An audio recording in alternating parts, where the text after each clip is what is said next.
എന്താണ് ഇബ്ലീസ് നമ്മുടെ ഹൃദയം മോശമാക്കാൻ വേണ്ടി ചെയ്യുന്നത്?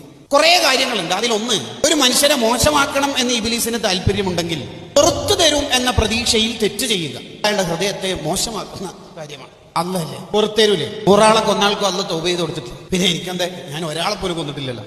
ഇത് അയാളുടെ ഹൃദയത്തെ മോശമാക്കാൻ ഇബ്ലീസ് ഉപയോഗിക്കുന്ന ഒരു ടൂൾ ആണെന്ന് ദുന്നൂനുൽ മിസ്രി റളിയല്ലാഹു അൻഹു പറയുന്നുണ്ട്. ചിലപ്പോൾ ഇബ്ലീസ് നല്ല കാര്യങ്ങളും പറഞ്ഞു തരുമല്ലോ. ഇപ്പൊ മുആവിയ റളിയല്ലാഹു അൻഹു ഒരിക്കൽ സുബ്ഹിസ്കാരത്തിന് ഉറങ്ങിപ്പോയി. മുആവിയ റളിയല്ലാഹു അൻഹു ഇബ്ലീസ് തട്ടി വിളിച്ചിട്ട് പറഞ്ഞു, യാ മുആവിയ ഖും, എഴുന്നേൽക്കൂ, ഖദ് ഖാമത്തിസ് സ്വലാ, ദാ വാങ്ക് കൊടുത്തു, ഇപ്പൊ നിസ്കാരത്തിന്റെ സമയമായി.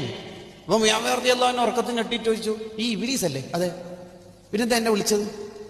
അതെ, മുമ്പ് നിങ്ങൾക്ക് ഒരു ജമാഅത്ത് മിസ്സായി പോയിരുന്നു നബി സല്ലല്ലാഹു അലൈഹി വസല്ലം തങ്ങളുടെ കൂടെ. അന്ന് നിങ്ങൾക്ക് ഭയങ്കര ടെൻഷനായിട്ട് ഒരുപാട് നേരം കരഞ്ഞിട്ടുണ്ടായിരുന്നു. ആ കരച്ചിലിന്റെ ഊക്ക് കണ്ടിട്ട് അള്ളാഹു നിങ്ങൾക്ക് 1000 നിസ്കാരത്തിന്റെ കൂലി തന്നെ. അതേപോലെ ആയിട്ട് ഇന്ന് കരഞ്ഞ കയ്യിലെ പണി.